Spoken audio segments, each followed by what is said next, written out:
Alors, le corps et l'esprit font partie d'un même système, dit-on en hypnose et en PNL.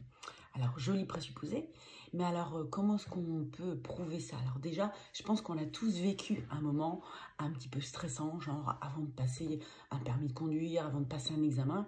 Et rappelez-vous de la demi-heure qui précède ce moment-là, vous aviez probablement le palpitant qui était un petit peu plus rapide, vous aviez peut-être aussi un petit peu mal au boyau.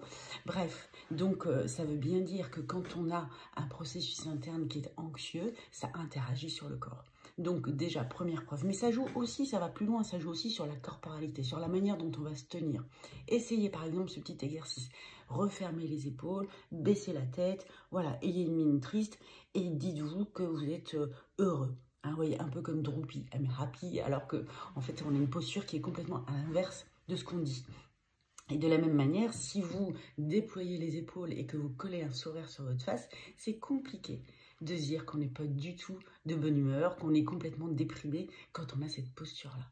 Donc, le fait d'avoir une posture d'ouverture avec un sourire collé à sa face, ça vient leurrer notre cerveau et ça nous met dans une dynamique positive et une énergie positive. Essayez et on en reparle.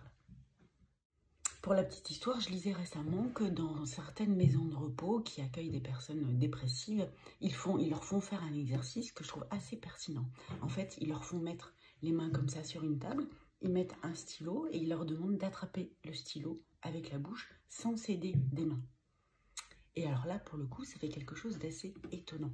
Tiens, selon vous, qu'est-ce que ça peut générer chez ces gens-là quand ils font cet exercice? J'attends vos réponses en commentaire.